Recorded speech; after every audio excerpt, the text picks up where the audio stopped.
Le Grand Soir Sud Radio, Philippe David, seul contre tous. Il n'y a plus qu'eux qui existent dans la politique française, c'est d'ailleurs pour ça qu'ils se marquent à la culotte, comme disent les amateurs de football. C'est pourquoi seul contre tous jusqu'à 19h sur Sud Radio, je le dis, oui, Macron a besoin de Mélenchon.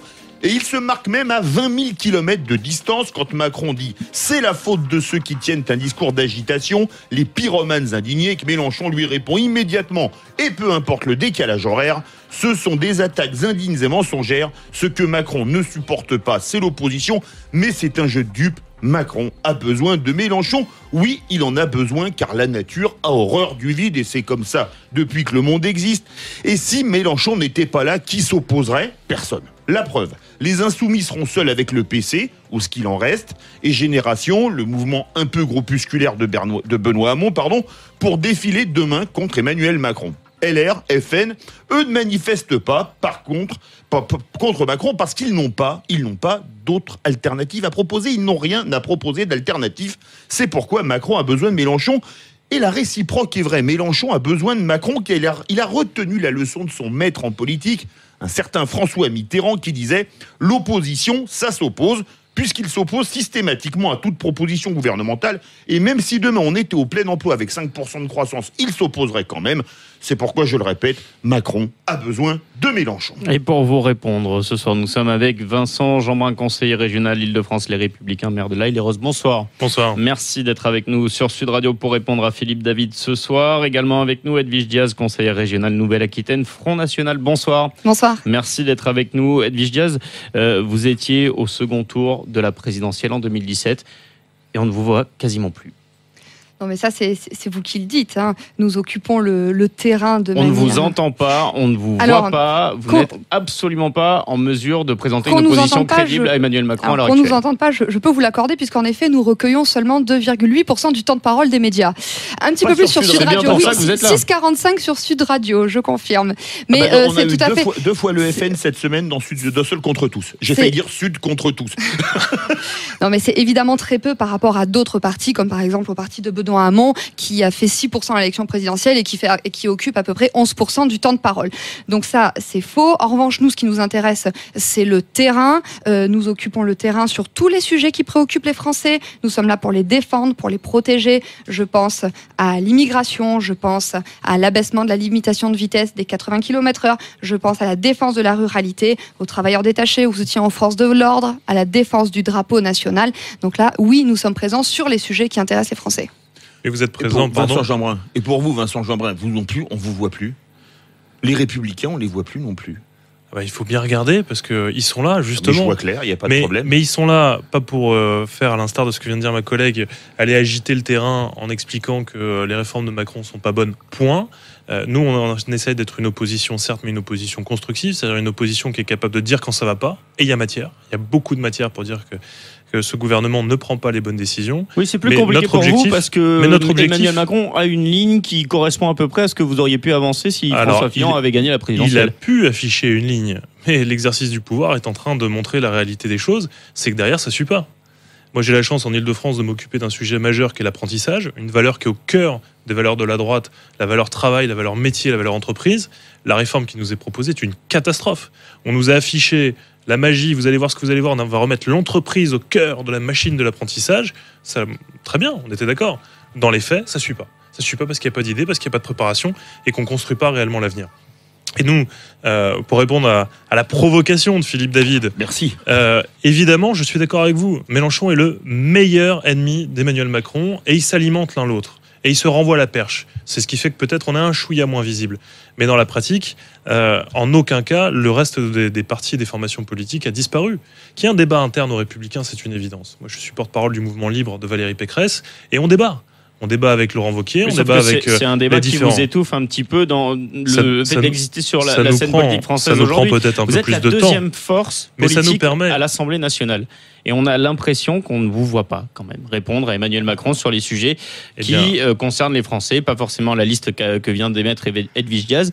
mais sur ces sujets-là. Et pourtant, les Républicains aujourd'hui continuent à travailler avec leurs forces vives, que ce soit leurs élus, puisqu'on a la chance d'être en nombre d'élus le premier mouvement aujourd'hui en France, que ce soit avec nos militants, avec nos sympathisants, et puis c'est peut-être ce sur quoi on a péché pendant la présidentielle, avec la société civile, et c'était fondamental de retourner vraiment se tremper à ce que pense la société civile, les entreprises, les enseignants, les médecins, les professionnels. C'est certainement qu'il y avait un vrai besoin de se renouveler au niveau de la base, mais je peux vous assurer qu'on est là, qu'on est bien là, qu'on n'a pas déserté, et qu'on se fait entendre, et qu'on va se faire encore plus entendre dans les semaines et les mois à venir. Edwige Diaz, aujourd'hui, on a l'impression, enfin, moi j'ai la certitude, que on ne sait plus où Marine Le Pen habite. Ni le Front National. On sait. Non, mais c'est la même chose pour les Républicains. Vous allez y passer aussi, vous inquiétez pas. On a l'impression qu'elle ne sait pas où elle habite. Alors, l'euro, on le garde, on n'en sort plus. Pas parce qu'on n'est pas conscient que ce soit bien ou pas bien, mais parce que ça fait peur aux électeurs. On a l'impression que vous ne savez plus où vous habitez. Non, nous avons écouté les électeurs. On a bien compris que le Big Bang administratif et le Big Bang quant à la sortie radicale de l'Union européenne a fait peur aux Français.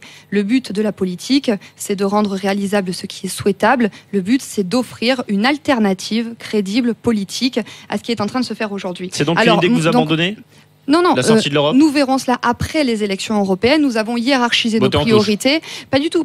La première des priorités, c'est récupérer notre souveraineté territoriale. La deuxième, c'est de récupérer notre souveraineté législative. Et en fonction du résultat des élections européennes, où nous avons plutôt le vent en poupe, nous verrons quelle politique appliquer quant à la question monétaire.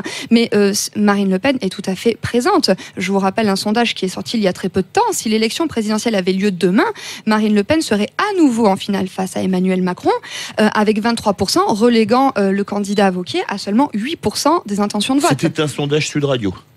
Parfait. Excusez-moi, je fais un la sondage pub. IFO pour Sud Radio, effectivement, et on constate. C'est magnifique de voir que le FN cite les sondages quand ça les arrange. Mais c'est une réalité aussi, Vincent Jeanbrun. C'est vrai que la seule ligne qui a bougé au final, c'est celle des Républicains, puisque Emmanuel Macron et Marine Le Pen seraient à peu près au même niveau qu'ils étaient en 2017. Ah non, Macron sera 36. Voire un peu Macron, plus haut. 36, même, excusez-moi, par contre, Marine Le Pen, c'était pas 23, mais 24 de mémoire. Et Laurent Wauquiez, en revanche, beaucoup plus bas s'il s'était présenté à la place de François Fillon. Moi, je ne suis pas là pour défendre la candidature de tel ou tel, puisque aujourd'hui, Laurent Wauquiez est un chef de parti, il n'est pas un candidat à la présidentielle. Donc, dans longtemps, la présidentielle, dans 4 ans. On a le temps de voir venir. Et c'est dans 4 ans, et je pense qu'il n'y a pas d'automaticité de candidature aujourd'hui. On aura le temps d'en débattre en interne et avec les Français. En revanche, qu'il y ait une contestation aujourd'hui dans le pays, qu'il y ait une colère sourde, parce que justement, l'espoir qu'avait généré l'élection d'Emmanuel Macron, on a vu, franchement, il a marché sur l'eau les premières semaines, les premiers mois. D'un coup, il était tout beau, tout jeune. C'est sûr que passer après François Hollande, c'est plus facile. Et puis, résultat, aujourd'hui, cet espoir est totalement déçu. Et moi, je le vois, je suis maire dans ma commune, 32 000 habitants, j'en rencontre du monde.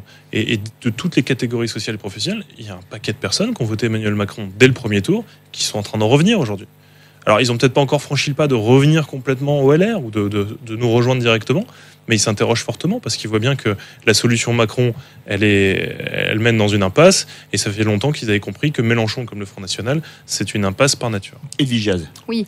Je pense qu'avant de rejoindre les LR, là, je pense que vous rêvez un petit peu, puisque vous ne pouvez pas être crédible dans le sens où Fillon, à 20h02, a appelé à voter Emmanuel Macron. Et même, vous avez fourni, les LR, des ministres à cette majorité gouvernementale. Donc non, par contre, je suis d'accord avec vous sur le fait que les Français ne se font plus d'illusions. Et d'ailleurs, Macron scie la branche sur laquelle il est assise.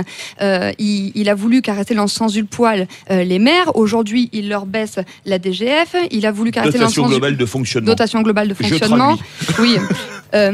Beaucoup d'étudiants ont voté pour lui. Qu'est-ce qu'il fait pour les remercier ? Il baisse les APL. Beaucoup de retraités ont voté pour lui. Aujourd'hui, il augmente la CSG. La ruralité va être complètement sacrifiée. Je pense aux écoles, je pense au TER. Et une fois de plus, la catégorie modeste va une fois de plus souffrir de cette politique qui favorise les riches, en définitive. Hein. Mais Vincent Jeanbrun, est-ce que oui, vous voulez réagir ou... Non, mais simplement dire que je peux partager totalement ce constat qui vient d'être évoqué. Dire que la CSG a augmenté, c'est évident. Mais le problème du Front National, c'est... Excusez-moi. Absolument, mais le problème du Front National, c'est qu'ils vont s'arrêter là. Et c'est pareil pour Mélenchon que vous défendez ce soir dans Seul contre tous. On est dans une critique qui en plus est une critique à la grosse caisse, hein, dans la caricature, on fait du bruit, on s'amuse à faire des petites sauteries, des mouvements, là, le pot-au-feu. Le pot-au-feu, enfin, c'est ridicule. C'est de quoi on a l'air quand on est un responsable politique et qu'on va s'amuser à faire des manifestations pot-au-feu. Enfin, visiblement, ils ont un peu laissé tomber cette idée quand même. Oui. Hein, mais ils l'ont annoncé pendant quelques jours quand même. Ouais, mais Ruffin avait dit amenez vos carottes, vos navets, vos poireaux, etc. Non, mais on frôle le ridicule. Mais la question, c'est qu'est-ce qu'ils proposent aujourd'hui ? Et nous, effectivement, on assume de prendre le temps de faire des débats internes, on assume le temps de se réunir, de proposer, de consulter, pour pouvoir revenir devant les Français avec des propositions crédibles et concrètes. Et on va au 0826 300 300. Ce qu'on propose, c'est très simple, c'est un discours de bon sens.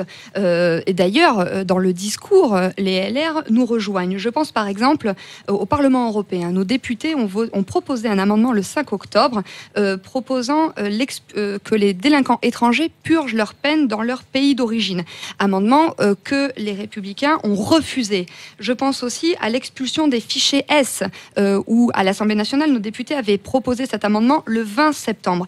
Les Républicains ont refusé aussi cet amendement et ils ont même eu le culot, pardonnez-moi de vous dire, de proposer le même, puisque Éric Ciotti a proposé le même amendement qu'il avait voté 6 mois auparavant. Donc nous sommes crédibles, cohérents, droits dans nos bottes et évidemment il n'en va pas de même pour les Républicains. Mais même, Mélenchon n'est pas non plus crédible, je dirais même que c'est l'idiot utile du système. On va au standard, au 0826 300 300 et vous allez répondre à nos auditeurs et nos auditrices Vincent Jeanbrun dans un instant.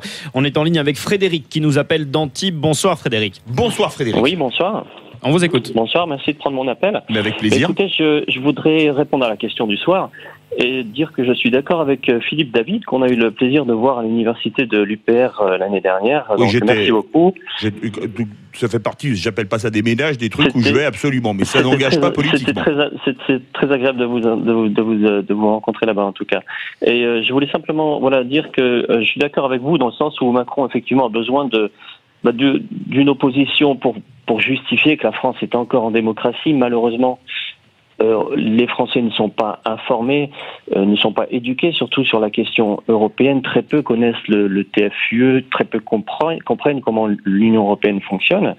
Et moi, je voulais simplement vous dire ce soir que on aimerait bien aussi entendre parler de la seule véritable opposition à Macron, c'est l'anti-Macron, c'est-à-dire François Asselineau.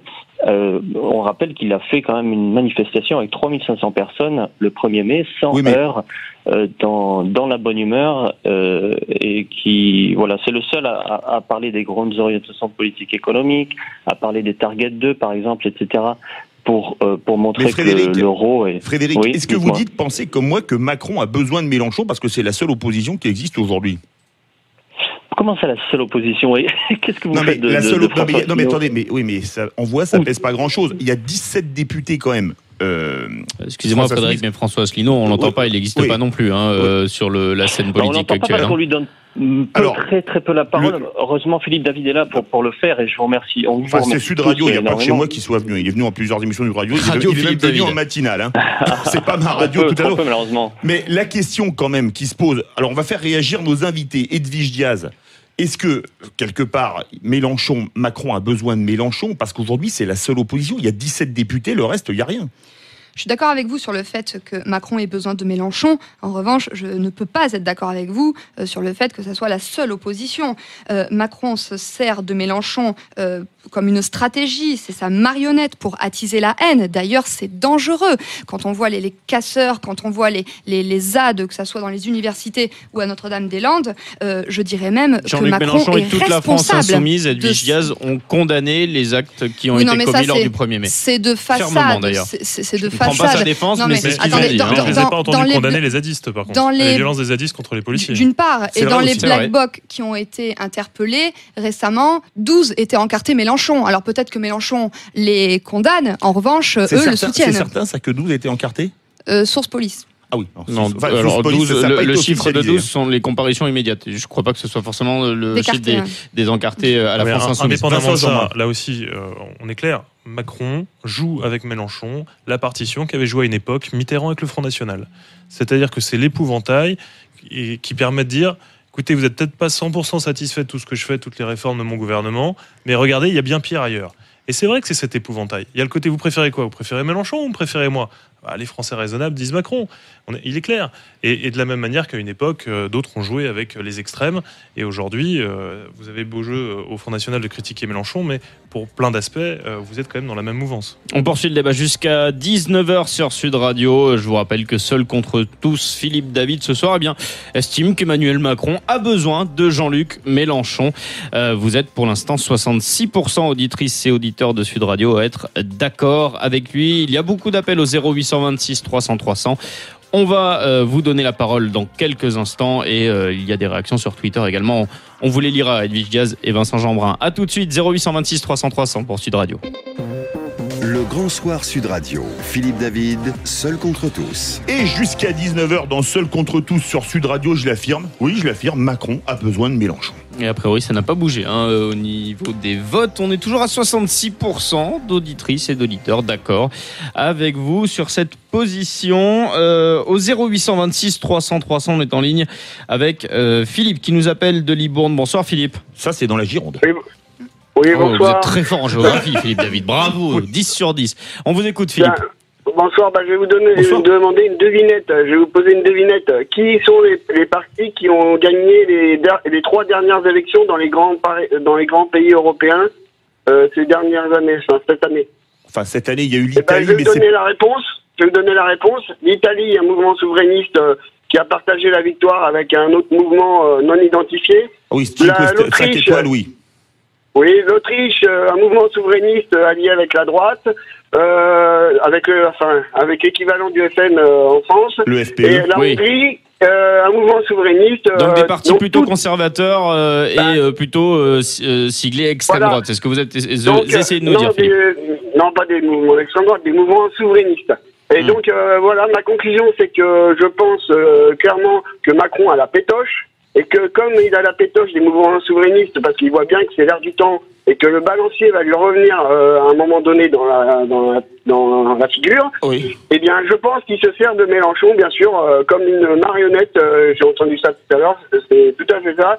C'est la marionnette, comme ça on noie le poisson pour pas que les gens voient la réalité de la victoire du souverainisme. Alors, dans les années qui vont venir. Merci beaucoup. Est-ce que ça vous rappelle pas, vous étiez né il y a 20 ans.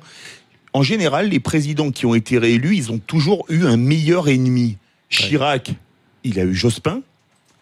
Comment il s'appelle auparavant Chirac, il a eu Jospin. Mitterrand, il avait eu Chirac, encore auparavant.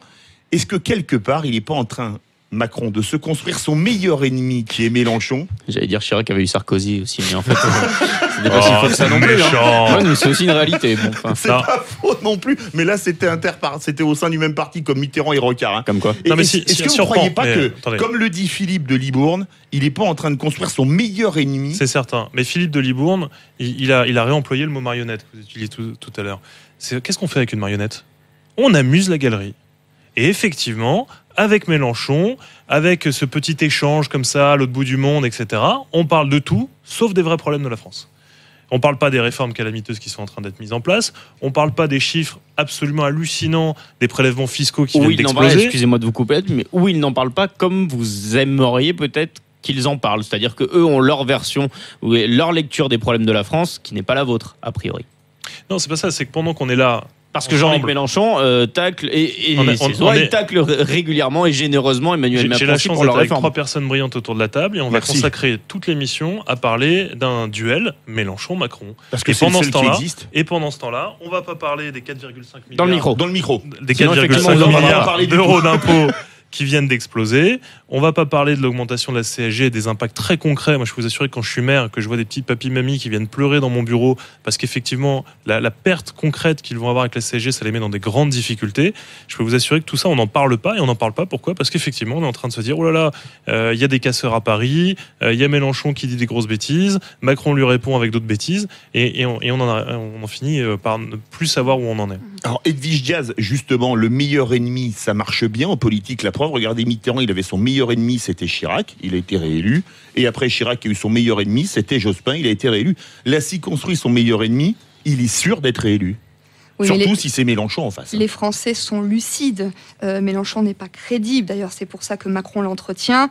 Il ne sera jamais au pouvoir parce que c'est un extrémiste. Il est dans l'outrance. Une fois qu'il nous a fait à l'Assemblée nationale le coup de la cravate et des pattes. Est-ce que ça n'est pas l'inverse? Est-ce que ça n'est pas justement parce qu'il est crédible qu'Emmanuel Macron lui répond? Mais il ne peut pas être crédible. Quand vous avez des députés qui signent une pétition appelant à niquer la France, quand vous avez un Mélenchon qui soutient Théo avant même les conclusions de l'enquête, quand vous avez un autre député qui soutient des migrants dans la basilique Saint-Denis, comment vous voulez-vous être crédible? Et en effet, en attendant, on ne parle pas du fond, on ne parle pas des 4,5 milliards d'impôts, on ne parle pas de la submersion migratoire que nous subissons. En 2007, c'est plus 100 000 demandes d'asile. Et quand on sait que 96% des déboutés du droit d'asile restent en France, il y a de quoi véritablement s'interroger.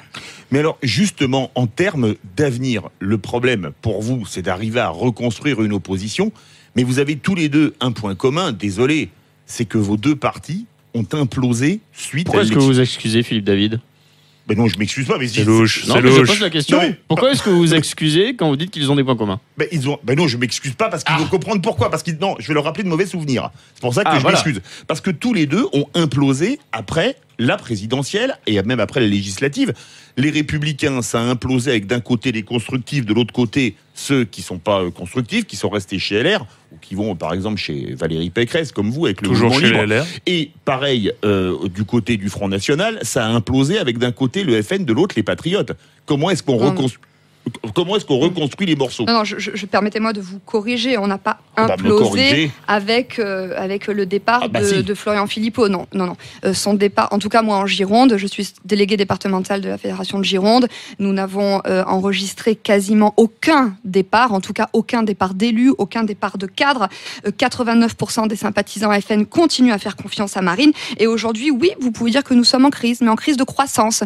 Voilà, nous sommes en train d'achever notre refondation. Nous étions avant un parti de contestation, nous sommes devenus un parti d'opposition et aujourd'hui nous travaillons, nous perfectionnons pour devenir un parti de gouvernement. Notre devise, c'est très simple, c'est s'allier, s'implanter, gouverner et nous n'en démordrons pas. Vous n'avez pas raté le coche en 2017? Je pense qu'il y a beaucoup de partis qui auraient aimé rater le coche comme nous. 11 millions d'électeurs, de deuxième tour. Mais perdre en finale, c'est toujours perdre. Qu'on perde à 49%. Mais il y en a beaucoup qui auraient aimé perdre comme nous, je pense. Mais 8 élus aux législatives. Ah, mais ça, c'est parce qu'on est dans un système complètement antidémocratique. Évidemment, Ou c'est peut-être pas logique. Ou peut-être que vous avez un problème aussi de sourcing des candidats, puisque moi, dans mon département du Val-de-Marne, vous avez présenté une candidate de 94 ans, et sans lui faire offense, très très dure de la feuille, qui ne savait même pas qu'elle était candidate. Voilà, donc il y a aussi peut-être ce problème-là, il y a un manque de respect de l'électeur quand vous vous présentez aux législatives. Philippe David, vous m'interpellez. Vous m'interpellez sur là aussi une implosion. Il n'y a pas d'implosion non plus. Par contre, c'est vrai qu'on a perdu des électeurs. C'est vrai qu'on a des électeurs qui se sont laissés séduire par le discours d'Emmanuel Macron, qui est venu chasser sur nos terres, un peu à gauche, un peu à droite, etc. Et qui a pu faire croire à un certain nombre de nos électeurs qu'il était une solution. Il a été d'autant plus accompagné dans ce mouvement qu'on a un certain nombre d'élus responsables qui avons appelé à voter dans l'entre-deux tours et à Emmanuel Macron parce qu'on voulait faire barrage au Front National. Mais au-delà de ça, aujourd'hui, ces électeurs, ils ont leur feuille d'impôt qui tombe et ils se rendent compte que le soi-disant Macron qui allait reprendre les formulations, arrêter d'augmenter les impôts, c'est tout l'inverse qui s'est passé. Que Macron qui allait proposer de vraies réformes en matière de sécurité, il a fait une loi immigration, asile-immigration qui n'apporte rien, et on l'a bien vu. Je crois que Valérie Pécresse le dénonçait à votre antenne il y a quelques jours. On a, à cause de la loi, de la sortie de l'état d'urgence, on n'a même plus le droit de fouiller préalablement les sacs lors d'une manifestation comme celle du 1er mai. Donc les Black Blocs, là, ils ont la possibilité d'avoir n'importe quel objet dans leur sac, on n'a même plus le droit de les fouiller de manière préventive. Je vous coupe, on a eu un syndicaliste qui était à Austerlitz, qui était en studio le soir même, et lui, il avait été fouillé, je ne sais plus, deux fois, on l'avait vidé les poches, deux fois au retour. Et alors c'est quand même, c'est pour cette affaire, c'est pour ça qu'il y a encore des fouilles.